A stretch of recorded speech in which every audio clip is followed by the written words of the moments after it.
Welcome to Mormon Book Reviews, where an evangelical encounters the restoration. I'm your host, Steven Pynakker, and I just want to remind you all that we have the new book drawing for this month, and it's called, the book is A Timeline of Joseph Smith's Prophecies, His Prophecies Fulfilled, by Brian Stutzman, who's currently serving as a bishop at BYU Rexburg and Idaho. That's right, in Rexburg.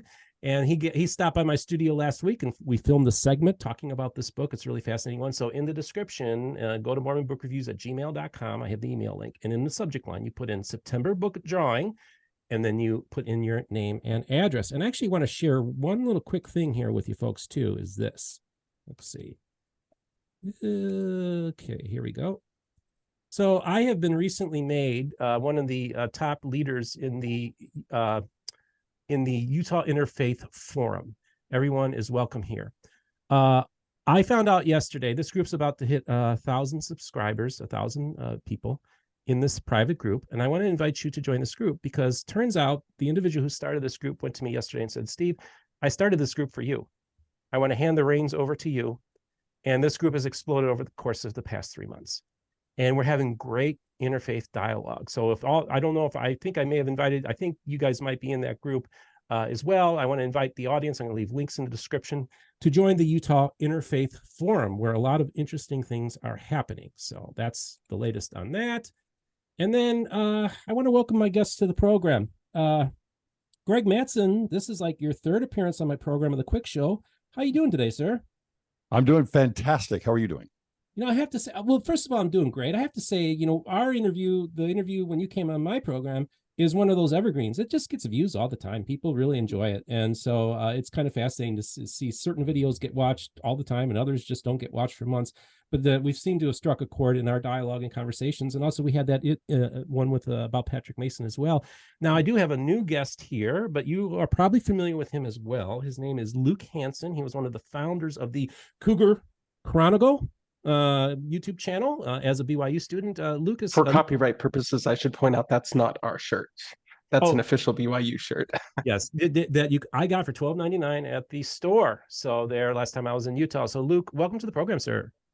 Hey, I appreciate it, and I appreciate you reaching out. This is great.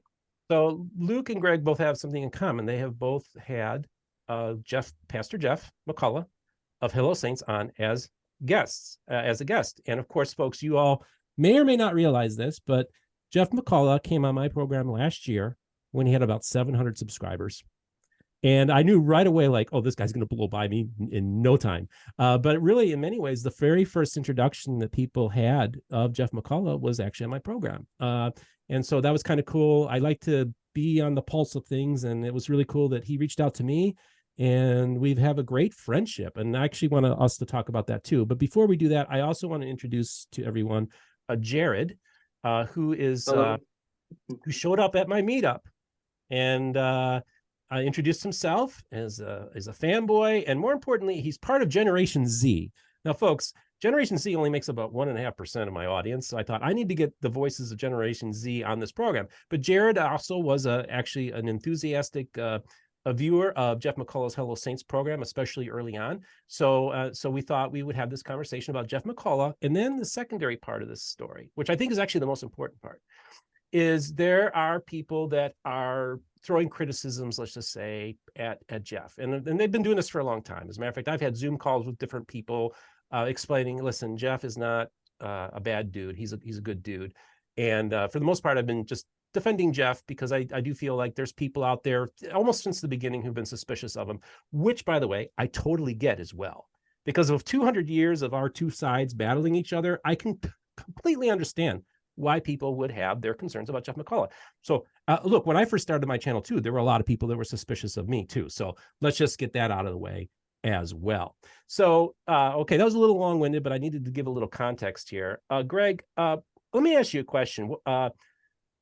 What I find so fascinating with you is not only do you have a friendship with Jeff McCullough, but you seem to be developing relationships and friendships with other evangelicals and even speaking at evangelical conferences. I just want you to talk about your relationship with Jeff and evangelicalism in general and how that dialogue's been going. The dialogue is going great. I want to mention first also, just as you said, there is a history here between evangelicals and Latter-day Saints. Absolutely. And so I also completely understand people that might get defensive in this situation with a Jeff McCullough or any other evangelical. It's a pretty natural thing, I think, for anyone to do. Mm-hmm. I've got, there's and beyond that, there's a history, obviously, with Latter-day Saints of being in the crosshairs of other faith groups. And so we've got, being moved from place to place to place early on as we were persecuted, and some pretty bad things happening. And then going all the way up to today, where it's still, you believe in a different Jesus, you have, you're a cult, you name it, right? It's so people, we've heard this so many times that I can understand that people would put up defensive walls in these kind of circumstances. The problem is you can't always remain a victim, no matter what. You can't remain a victim. You've got to move forward, and you've got to take the upper road, I think. And so that's what I'm trying to do. I have an interfaith playlist that I keep on my YouTube channel that has people from numerous different denominations. I try to create those relationships. I've got relationships with the Church of England. I've got relationships with the Southern Baptist Convention.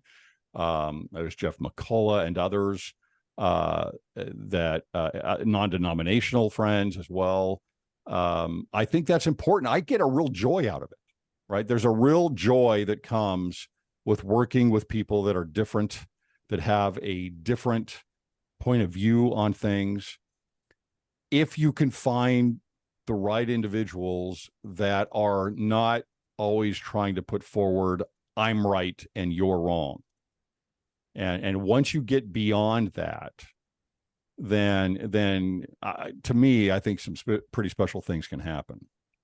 I agree with that. And by the way, folks, I did want to let you know that there were other people I wanted to have on this panel, including Kurt Francone, David Boyce of 52 Churches, 52 Weeks, and Dr. Kyle Bashir as a Baptist minister. Unfortunately, they weren't able to make it today, but I want to say there's a lot of people who wanted to participate in this forum, because I think it's important that we have this civil dialogue. I think the Interfaith Forum, that's kind of now my group, is going to play an important role in these discussions as well. And, Luke, you, of course, with the you just graduated from BYU, right? I'm not at BYU anymore. Right, I'm working now. Yeah. Right. And then you, where did you serve your mission, by the way? I was in Ghana and Sierra Leone, 1 year in each, got transferred. So, yep. Okay. So you, and tell me, maybe you kind of decided to start this Cougar Chronicle YouTube channel. Maybe explain to me what that channel is all about, and what's the purpose of the channel? Yeah, so the Cougar Chronicles started out as something called BYU Conservatives, which was just a social media page. Okay. Kind of with that, the combination of religious and political approach to things from that conservative perspective. And they're going strong over at BYU still. I'm not officially part of the group, but I did kind of help them out with starting a YouTube channel as part of the stuff I did there. And so, like, 2 of the first 3 things that I did, really the only 3 videos I did to get that started, was about an hour and 45-minute long interview with Jeff, and then another interview with another person. So yeah, and that was kind of my second time talking to Jeff at length. So that's the intersection of the Cougar Chronicle and this interfaith work. And what was your like just to maybe describe to me what it's been like for you to interact with somebody like Pastor Jeff? Have you learned anything about evangelical Christianity that you didn't know? Are you seeing maybe a better side of it? Because of course you get exposed, unfortunately, to the Apologia Studios people and all these other people, James White and all these other characters who are just over the top. Like, I don't know. I have real serious issues with how they conduct themselves. Maybe just talk about, maybe contrast that with your friendship with Jeff McCullough. Yeah, so people on YouTube who watch these LDS related contents on YouTube probably would recognize me from a variety of Ward Radio appearances. And then in that, like you mentioned, we engage with a variety of people who, at least to us, engage in very bad faith efforts against the church and making arguments against them that aren't as strong as they could be or as charitable as they could be. Pastor Jeff has an entirely different approach.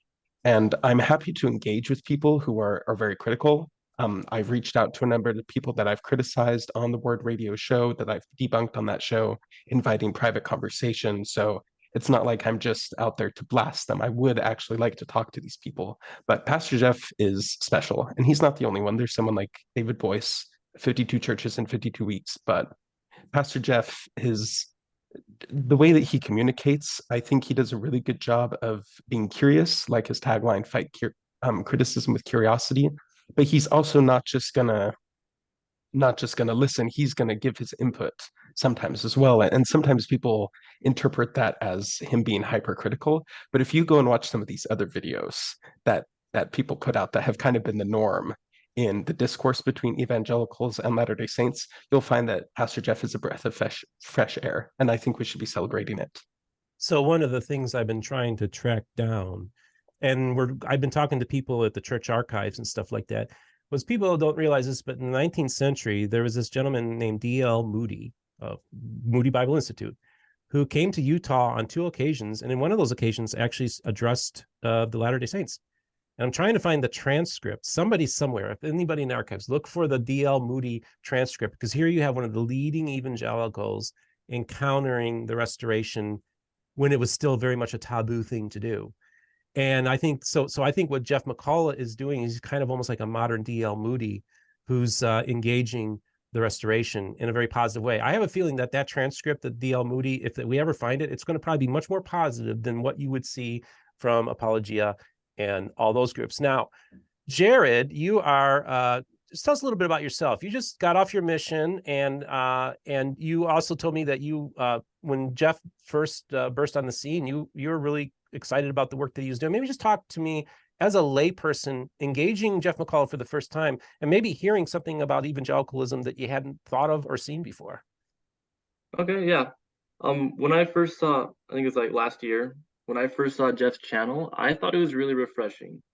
Just because I feel like most evangelical perspectives you would see, I guess towards the church, the LDS church, are generally pretty negative. Very negative, more like as Greg said, like the we're right and you're wrong perspective. So I really like that he wasn't trying to force his perspective to anyone, but he was just trying to understand it. And to me, I thought that was nice. I like it when people approach us more calmly, not with an agenda, not trying to disprove anything, just trying to understand it. To me, that's why I really liked his channel at first. Not that I don't like it anymore, but that's what really grabbed my attention in the first place. One of the things that I really like about his channel is that, most Mormons, well, members of the Church of Jesus Christ of Latter-day Saints, will say, have you read the Book of Mormon? And in many cases, the apologists haven't. Jeff literally is reading the Book of Mormon and going through it. What more could you ask for an evangelical to do? And I even went to Jeff. I was actually besides convert. Yeah, well, all's fair, right? That's what you guys believe in, converting, and he does too. I'm more of a I don't do proselytizing on my show, but that's where people are coming from. Fair enough. That's fair. Is that he's reading, and as a matter of fact, Greg, I remember I was on your show, I believe it was your show, where I commented, hey, I think Jeff McCullough should write a evangelical commentary of the Book of Mormon, because he's literally writing it out as we speak already with this show. So I thought, wouldn't it be beautiful? And then as soon as I got off our interview, Greg, I got on the phone with Jeff. I said, dude, I think we can do an evangelical commentary of the Book of Mormon. And he immediately said, that sounds like a great idea. So imagine, folks, maybe a year or two from now, a Christian publisher, perhaps, or maybe an LDS publisher, maybe will be releasing a commentary of the Book of Mormon by an evangelical, which makes the Book of Mormon accessible to an evangelical audience, and it makes evangelicalism accessible to a restoration audience, which I think would just be an absolutely beautiful thing to see happen. And, the beautiful thing, I think what I'm seeing happen with you, Greg, is that you are showing a real genuine interest in having genuine conversations with the evangelical world. And I think it's good behavior that you're modeling in that regard. Now, of course, you do you are critical of people on your show. And there are people who don't even like it when you come on my program because you shouldn't platform him. I'm like, dude, he's so much bigger than me. What difference does it make, right? But I think that your voice is important because you speak to a large segment of the restoration, and you stand for the principles you think that are important to you, but also you seem to be modeling the right behavior to deal with people that are different from you. Maybe talk a little bit about that. Well, I hope so. I hope you're right on that. I think, first of all, I think that for both evangelicals, for any denomination, but especially for speaking of evangelicals and Latter-day Saints, there's two different tracks I think we need to look at. One is a missionary tract, and one is an interfaith tract, and they're separate. They're different. And I don't engage with an evangelical or a pastor or anybody else because I'm thinking I want you to convert. Right? Because as soon as that becomes the reason that I am creating a relationship, what I'm saying to that person is, you are only valuable to me if you are going to become a member of my church. And that to me is going to throw everything off. People sense that, they know that. Both evangelicals and Latter-day Saints have that problem. Right? It's like, okay, well, for Latter-day Saints, as long as you're talking to the missionaries, I want to befriend you because this is a missionary moment. And it's not that a missionary effort shouldn't be there, but we need to make friends with people outside of our world whenever possible, I think. And creating the relationship is what is most important. And then people always have their agency to convert, to change if they choose to. But if you go down a missionary tract with an interfaith relationship on either side of that, you're not going to get anywhere. I'll be honest, you're not going to get anywhere. And where is anywhere? Where are you trying to get? What is the point of all of that? I think that to me, as I look at this, I think it's going to become more and more important that people of all faiths unite on several different levels against what is coming against people of faith here in the world. And if we are divided to the point where we are enemies, then we are going to fall as a house under a house of faith, so to speak. And I don't think that we can do that any longer. I think that there are forces in the world that are coming against faith that if we don't unite on several different levels, that we're going to be in trouble. And Latter-day Saint leaders have stated these things several times. And this is why we need interfaith relationships and why we should focus on other people. We can be Joseph Smith was a great example of this. He invited people in from different religions into his home constantly and spoke of them. Now, he stayed firm on his own doctrine. I expect someone like a Jeff McCullough to stay firm on his own doctrine if that's what he believes is right. Because I'm not trying to convert him, and he's not trying to convert me. We're not on a missionary tract, but we are on a Christian tract, so to speak, and a faith tract of building relationships. And to me, it brings the Spirit. It is a godly work, I believe, and I think we need to. None of us, all denominations, we're not very good at it compared to all of our missionary efforts. So, a few months ago, they had the grand opening or the dedication service for the Sarasota, Florida Stake Center. Okay. And I attended it. I was invited to attend by the stake president. And I went there. And Apostle Neil Anderson was the speaker because him and his wife have a history. She's originally from this area. And so they came to do a special dedication because people in Utah are like, an apostle coming for a stake center? Well, opening, well, that was the purpose. But what was so fascinating to me was, and I actually made a video of it because Apostle Anderson blessed me.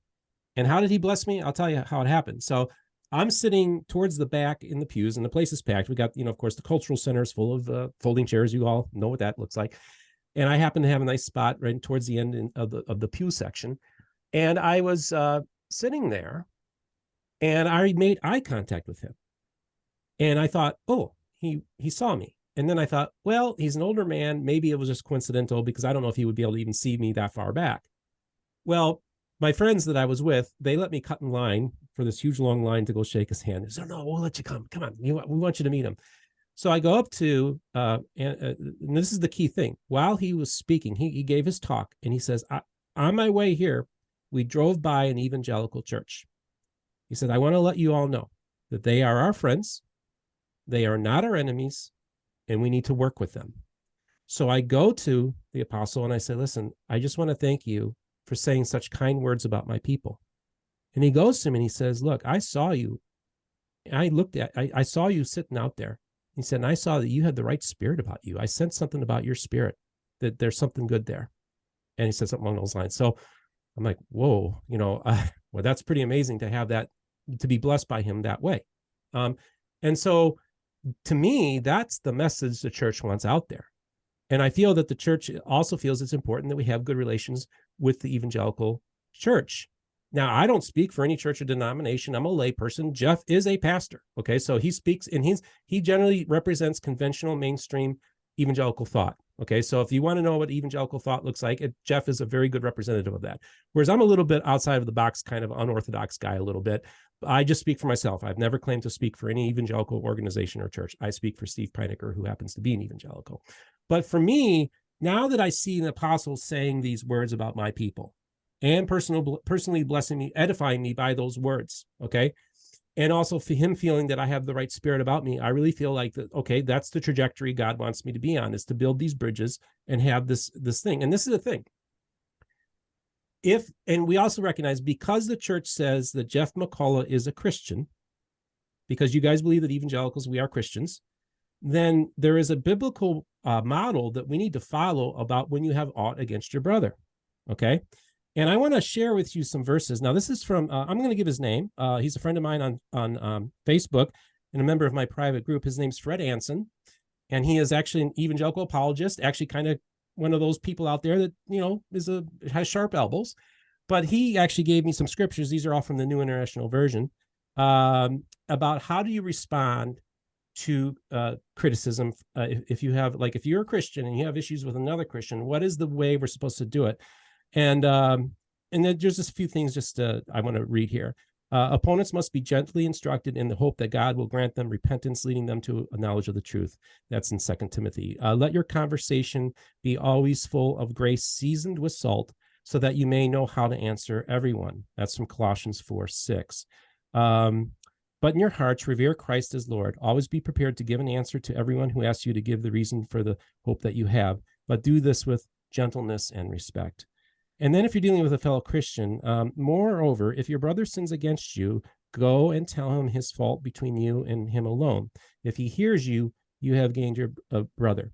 But if he will not hear, take with you one or two more, that by the mouth of 2 or 3 witnesses, every word may be established. And if he refuses to hear them, tell it to the church. But if he refuses even to hear the church, let him be unto you like a heathen and a tax collector. Assuredly, I say to you, whatever you bind on earth will be bound in heaven, and whatever you loose on earth will be loosed in heaven. And again, I say to you that if 2 of you agree on earth concerning anything that they ask, it will be done for them by my Father in heaven. For there are more than 2 or 3 gathered in my name. I am there in the midst of them. That's from Matthew 18:15-20. That's the New King James Version.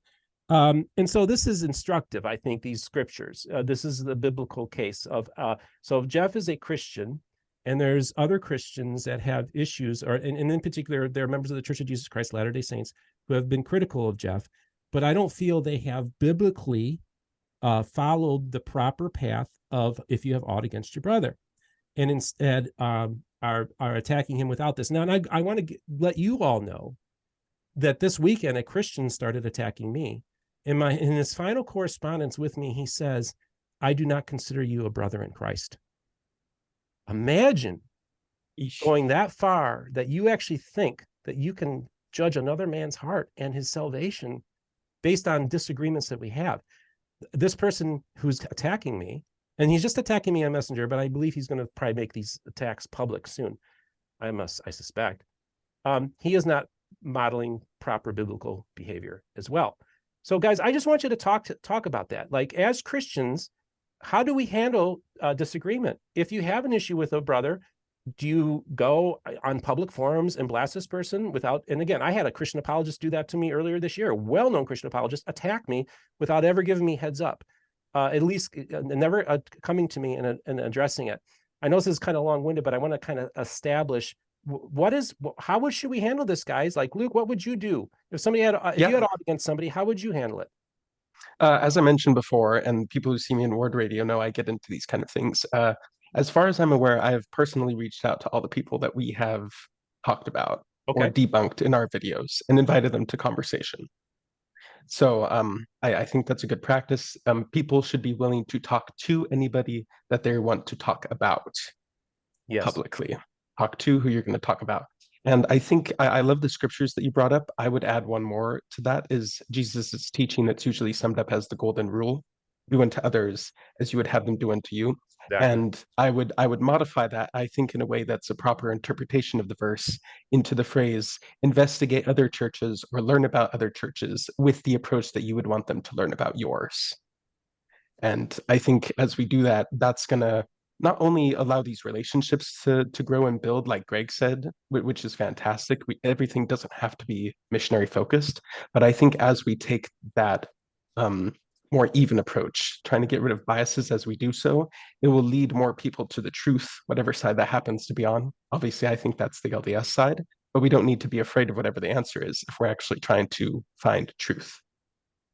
You know, Jared, I just want to know, you know, here you served the mission in Poland, got back about a year and a half ago, and you're a lay person, you're not a public person, so you know, but I just want you to maybe talk about, as a Latter-day Saint, just as a believer, what do you think? What would Jesus do in this situation? I think, well, okay, before I get into what Jesus would do, I want to talk about a little bit of what I think. I feel like in any situation, like, the best thing you could do would be to try to befriend the other person. That way you're focused more on them and not on yourself, not on trying to be right all the time. If you focus on just being good to one another, being a friend to them, then you're gonna actually build a relationship with that person. And if it so happens that you seem to disagree with them, then you'll be able to handle that a lot more respectfully. Because I don't expect anyone to live in a world where all they do is talk to people who agree with them 100%. You know, that's just not realistic, and it's very confined. So I think you should have that approach to befriend everyone you speak with. Now, as far as what Jesus would do, well, like, you know, we've seen in the New Testament, like, Pharisees and Sadducees that would attack Jesus and criticize him for what he would do and say. Jesus was generally on the more defensive side, but he would always back something up. And he would only criticize back if he had like a good case to make for it. But he wasn't actively going out to put down everything that they were teaching. He was more focused on making disciples, trying to spread the gospel, a good message, and spreading love, godly love. So I believe Jesus would handle a lot more respectfully. And as I mentioned, I think he would try to befriend those around him as well, so long as they weren't hostile. You know, what's so fascinating to me is that Dr. Kyle Bashirs, who's been a guest on my program, good dude, lives only a few hours away from me, so we've interacted here in Florida. And he was on another podcast, and he talked about, because this is the response a lot of Christian apologists like to do. So, well, Jesus went in and he turned over the tables, right? Well, he was whipping people, he was doing all this kind of stuff, so we got to fight. And Kyle made one of the most brilliant observations I've ever heard. He says, the problem is with that, Steve, is Jesus didn't overturn the tables in Samaria. He did it in Jerusalem. In other words, this idea that because Jesus almost gives permission then for these Christian apologists or critics to criticize the Church of Jesus Christ of Latter-day Saints by using that, but Jesus did not do that. That's the thing. He actually went after his own people, the hypocrisy and the pharisaical thing within their world. And I thought that's fair. So that is not a call for us to attack people of other faiths. It's actually, we should look at Jesus's behavior to maybe examine our own faith. Are we acting like those people, those money changers in the temple? It's more of a challenge to us than to a challenge to other faiths. What do you think about that, Greg? Oh, you want to turn on your microphone?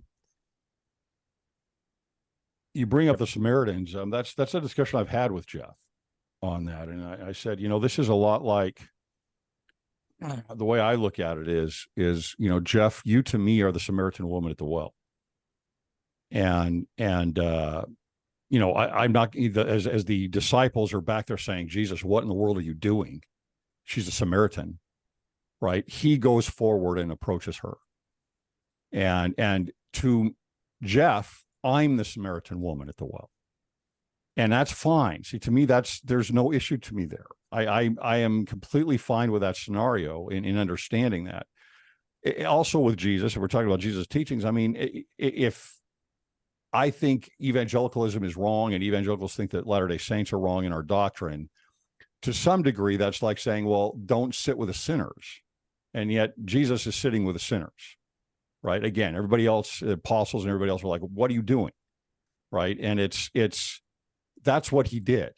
He went out to others and communicated with them.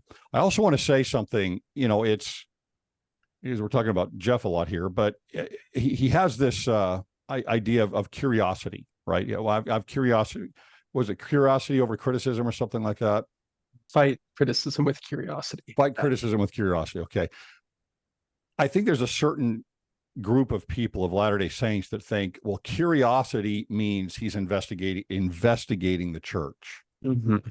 And that just isn't true. And he's never said that, right? He's never said that. And I think it's important to understand, because of his popularity, he's not on a missionary track. That's not going to happen with him, probably, right? That's just not what he's doing. But what he is doing is learning about us and putting out an olive branch and saying, hey, I'm going to learn more about, I'm going to your open house for the temple. I'm going to read the Book of Mormon. I'm going to talk to a number of people about your doctrines, and he said to me specifically, look, I've learned a lot of things. I had certain idea of who the Latter-day Saints were. And now I've got a very different idea of who the Latter-day Saints are, because I've learned so much about this. And then secondarily, the other thing I see a lot is, well, he's off-ramping Latter-day Saints into evangelicalism. And I always say, okay, what the proof is in the pudding. Where is this church after a year and a half of doing this? Where is this church that Jeff has of all these former members of the church, right, that have left the church and are now following Pastor Jeff in evangelicalism? And it's like, and it gets repeated as if this is a truth over and over and over again, this regurgitation. And I'm like, where is this? I don't see this anywhere. In fact, Jeff told me specifically that whole idea is gross. That was the term he used. This is gross. The idea that he thinks it's gross, that he would go in and try and peel away members of the church into evangelicalism. So I think there's a lot of misunderstandings of what's going on there. Now, having said that, I'm getting a little wordy here, but I do understand that people have a defense against these things. And Jeff is a little different from like a David Boyce, right? Where he is a pastor and he's going to give his idea of what he thinks is right. And I think that's where a lot of people have a problem. It's like, okay, he's doing this, but then he has his own idea and he compares and contrasts. And other people like me, I kind of look at it like, well, that's interesting. Okay, I want to see these comparisons. And oftentimes the episodes that I've done with him are exactly that, where we go into doctrine and compare and contrast in a civil manner without debate, just to understand each other. And I've had Latter-day Saints come onto my channel and criticize me for befriending Jeff and etc. But I've never had anybody criticize me for going over those doctrinal points with him and learning about each other, right? And I think that that's what we need to do. It's so funny because I'm doing the same thing. I'm going on faithful channels. I've been on Saints Unscripted. I've been on the Stick of Joseph, and I go and tell people what I believe, and especially like the Stick of Joseph episode that I did. I gave my reasoning why the Book of Mormon doesn't function as scripture to me. I give my reasoning why there's maybe some anachronisms with the first vision. I give my reasoning as why I don't think God has a body.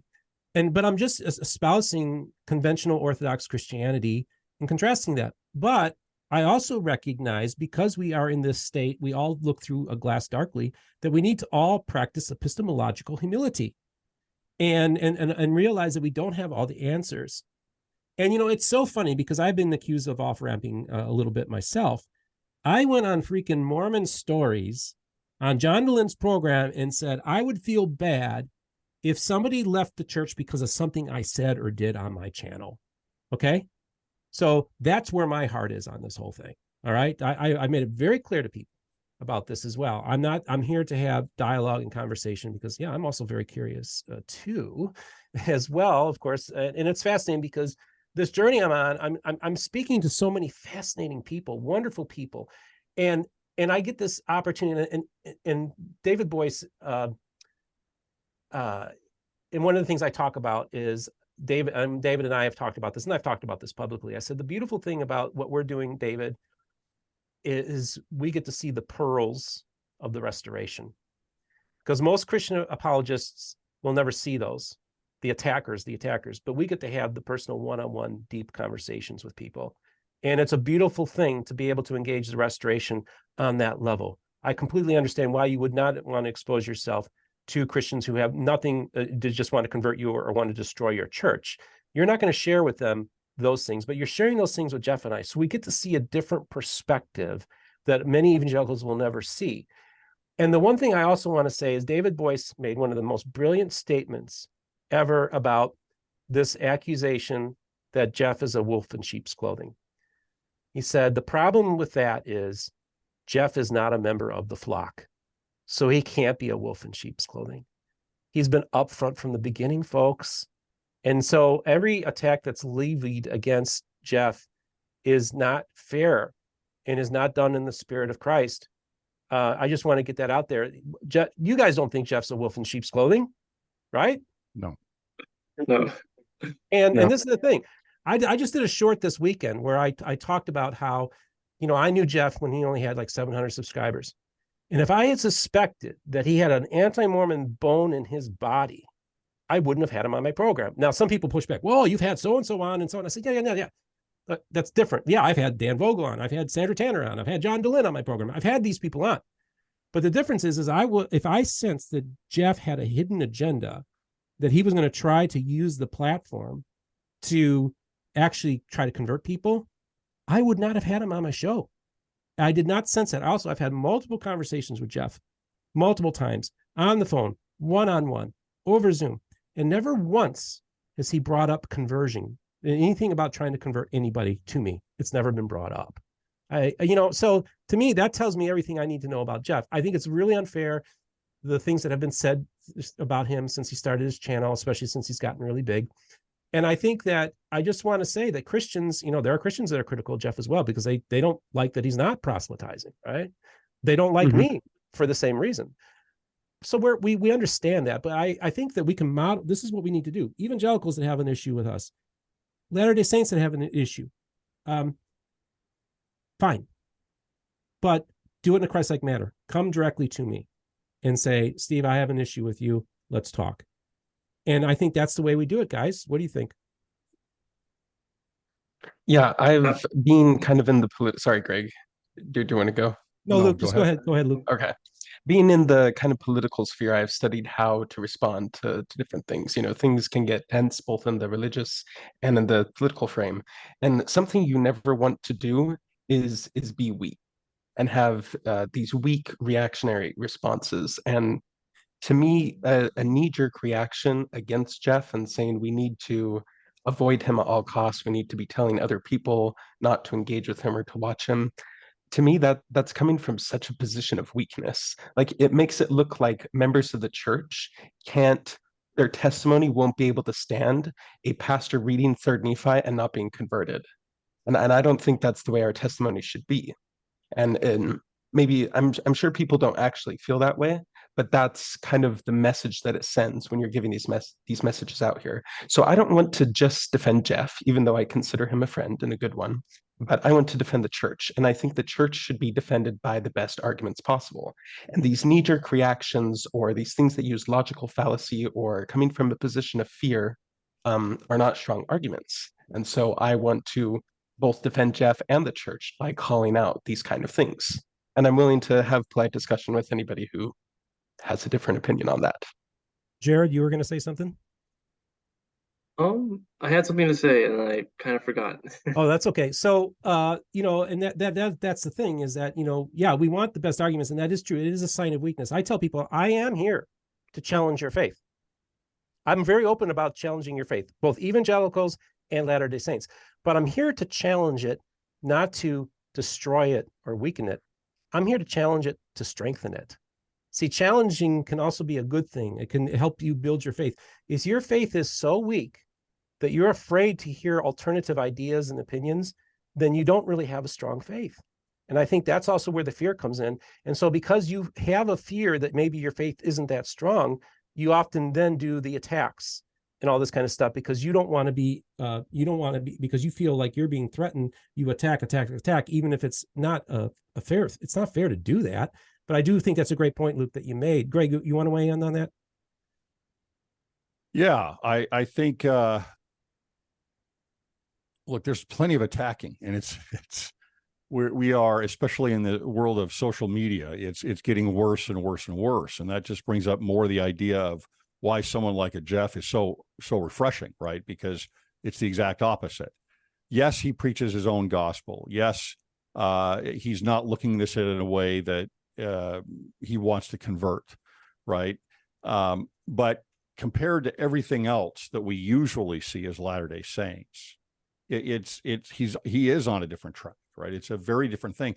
I see there a lot more. I can compare and contrast, and there's some people out there for whatever reason see this big threat, and I just see the opportunity there as so outweighing any type of threat. To me, it's not even close.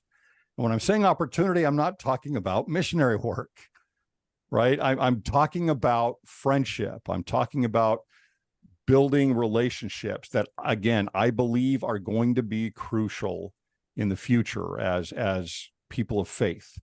We're going to need this, and we're going to need to fight with, against others, with each other at our sides in the foxhole with each other. And, there's that level of interfaith work, which is done, let's say, from Salt Lake to, let's say, the Southern Baptist Convention, or Salt Lake to the Pope, right? There is that level up there. And of course I sustain that and fit under that umbrella in some tiny little way.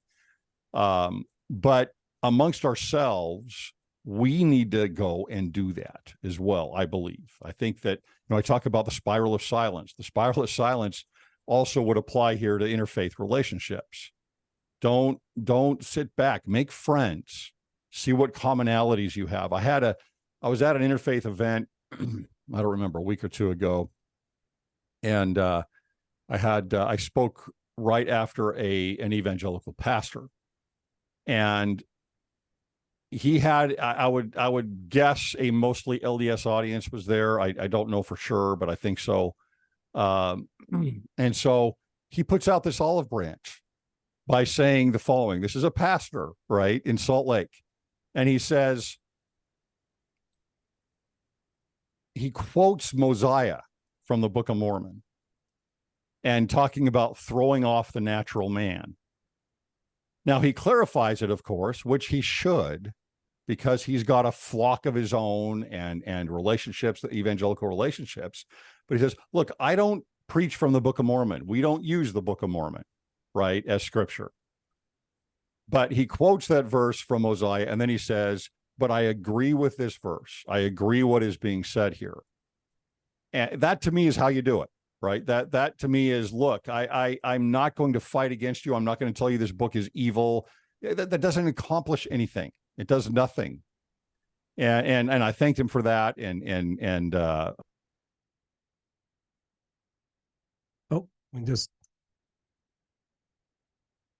I think we lost you there for a second, Greg. You lost me for a second. Can you hear me just now? repeat the last 10 seconds. Yeah, you. Yeah. I think it's important to approach things in that way. You put an olive branch out there, and you appeal to the other side without criticism. And I mean, look, I'm sure he's going to take some heat for that. That's right. Look at Jeff. He's opening the Book of Mormon. People need to realize that he gets hammered from evangelicals. Yes. Just for opening the Book of Mormon. It's because evangelicals, so many of them think it's like the Satanic Bible. Yeah, like exactly. It's like, are you giving this thing credibility? What are you doing? Right? People need to realize this is messy work. It's very messy work. And as I say to Jeff and others, it's like, look, you have to walk the edge of the sword with this thing. That is very, very narrow, very thin. And you have to learn to walk the edge of the sword, because you're fighting in many ways pressures from both sides. So when I did my 1-minute video the other day, I talked about how my friend, actually, I didn't talk about this in the video, but my friend, Dr. Christopher Thomas, who wrote the book of Pentecostal Reads the Book of Mormon, actually discovered that at the very center of the Book of Mormon is the anti-Nephi-Lehi story of bearing their weapons. And I feel that that's the model that we need to take, is both sides need to bury our weapons. That the Book of Mormon is arguably a war document, but at the very center are the principles of the Prince of Peace. Bury your weapons, turn the other cheek. Okay, that's the central message of the Book of Mormon. It's literally in the center of the book. Okay, so I use that verse. Why? Again, because I agree with it. And I also have gone on many programs and said the Book of Mormon is one of the most Christian books ever written on American soil. And there's nothing in there that I can find, very little at all, that I could find that I find disagreeable as a born-again, spirit-filled Protestant Christian. It's a thoroughly Christian book and should be viewed that way. And I look at the Book of Mormon as a bridge-building thing between the evangelical world and the Restoration, and that's what this channel is all about. President Nelson, in his last general conference, mentioned the importance of building bridges, civil dialogue, and he made a point. He said, being a peacemaker is a choice, okay? And I think that's what we all need to be. We need to make that choice to be peacemakers. I just wanted to ask you all if you had any final words or comments you'd like to share with the audience before I let you go. Jared, you have something to say? I do have something. I feel like whatever it is that Pastor Jeff McCullough is doing, I think it's really good for both LDS and evangelical audiences, for the reason that it gives them an opportunity to understand the other perspective. He's not, we've mentioned, like, he's not doing this with a reason to attack. He's just trying to understand. He's fighting criticism with curiosity.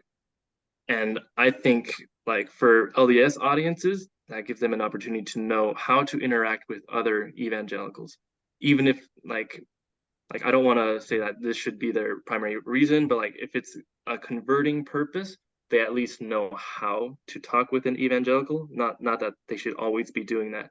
And for an evangelical, they should know, well, they'll at least get to learn what it is that the LDS side believes. And taking Pastor Jeff's example, I think he's doing a fantastic job at being kind about it. I agree. Luke? Yeah, I have so many thoughts, but we are limited on time. So I'll just re-emphasize the idea of try and act towards other people about the religion the way that you would want them to act towards yours. I went to the Basilica of the National Shrine of the Immaculate Conception in Washington, D.C. a couple of weeks ago. It was a beautiful experience. And something that I took away from that is, you know what, we could probably do our sacraments, not the style, but the devotion and the attention that people had during communion is something we could probably learn from with the sacrament. So even if you have disagreements, you can still bring in those learning experiences from each other while still maintaining those disagreements that we're not going to change. And Greg, I'm going to give you the final word, sir. Wow. Well, I would say again, I get it. I understand being defensive, and I think it's very important as a Latter-day Saint. My whole channel, what I do is about defending the faith, right? It is a defense. But I don't think we can get so myopic in our vision that we don't learn that we also have to reach out and treat people humanely. My dad was a big influence in Orange County in California in many ways, and in the church, but he influenced more people outside of the church than he did inside of the church. He was a professional leader. He was a civic leader, a community leader, and those relationships matter. They matter. And we are all children of God. And I just hope that we can focus on that. That is what we will take with us, right? We're going to take our relationships with us into the next life. And the idea that if my relationships aren't with just the people of my own faith, I just don't see how the Lord believes that for a second, right? He doesn't love someone outside of your faith any less than he does you. And so I think we need to consider that and take into and understand that God loves this person just as much as he loves me, regardless of the beliefs. And so there's something in that relationship building, bridge building, that I believe matters in the eternities. So I have to say, folks, I think that Greg Matsen was born in the wrong era, because I think if Greg Matsen was around the 1960s, the heyday of WLS in Chicago AM, the top 40 hits that rocked America on the 100,000 watt radio station, your voice would have rung through the nation, giving us the latest top music. Man, you were born in the wrong era. You have this great radio voice there. So good music back then too. I would have enjoyed the music. Yes. Oh, if only sometimes I wish we could go back in a time machine to less, like you said, it's a messy world we live in. It is messy. It's a broken world we live in. And we also recognize that we're all broken in one sense too. And so even though there's people out there who criticize me and Jeff and all of us and everything like that, we also have to recognize that they're all fellow image bearers. They're created in his image, and that we need to love them and understand, be where they're at and understand them at their level, that we're all on a journey. Some of you are on the atheist journey right now. Some of you are in the evangelical journey. Some are on the restoration. Some are entering the church. Some are leaving the church. We need to love you where you're at. That's the most important thing. And I think that's why I think we have so many issues in this country, is we're not loving people, and we're not acknowledging the fact that all these people are also fellow image bearers. So folks, I just wanted to mention also real quick that back by popular demand, the author of the book, The Burning Book by Jason Olson, a Jewish Mormon memoir, I taped an interview with him yesterday. It was 5 a.m. in Hawaii, because he's a lieutenant commander in the Navy at Pearl Harbor. And we taped at 5 a.m. Hawaii time. And we will be releasing our part 2 of our episode with him, because 25,000 views later, in less than 2 weeks, you all want him back. So he'll be back this Thursday. So look for that. What an amazing story. Here is a Jewish boy at the age of 14 is about to burn a Book of Mormon. And then he hears a voice. Please don't burn my book. And now he's a Jewish member of the Church of Jesus Christ of Latter-day Saints. So that gives you a Thursday preview. Gentlemen, Greg, Luke, Jared, you're all awesome human beings. Thanks for coming on the program today. Really appreciate it, Stephen. And I want to mention also, you do a great job of walking that sword as well. Thank you. That sword's edge. Yep. It can be a minefield sometimes, but you know what, folks? If you follow the lead of the Spirit, you can get through it. Luke, my homeboy, it was good having you on for the first time today. Yeah, thank you. Appreciate it. Wish you well in your endeavors as you have relocated to Virginia. I wish you well and Godspeed. And Jared, you are hopefully going to be entering the music program at BYU next year. Is that correct? Yes, hopefully so. Okay, so it's either going to be Brigham Young or Utah, whichever one wants him. He's ready to go. So and now you got to get to your piano teaching lessons. So let's get on that, my friend. Actually, I rescheduled that for next week. So I'm okay. Totally good. You're all good. Okay. So folks, just remember, I want to hear what you have to think about this conversation. I want to hear from evangelicals. I want to hear from members of the Church of Jesus Christ of Latter-day Saints. What did you think about it? What behaviors do you think are the Christian ways of handling disputations and contentions? And we can even find how these things were handled in Nephi, 3rd Nephi, and also about how we had 200 years of a proto-millennium in the Book of Mormon, where there were no Matterites and people got along with each other. I think we need to strive for that and help bring forth Zion in our own way. Okay, so don't forget to like and subscribe, and don't forget to hit the notification button when a new episode comes out. For those of you who'd like to financially support the program, go to MormonBookReviews.com for our merch store. We have hot chocolate mugs, t-shirts, hats, and everything. And if you want to financially support the channel, we have links to Venmo, PayPal, as well as Patreon. And I want to thank all those of you who are financially supporting the channel. But just remember, this is the most important thing, is this, folks. Remember, all the voices of the restoration will be heard here on Mormon Book Reviews.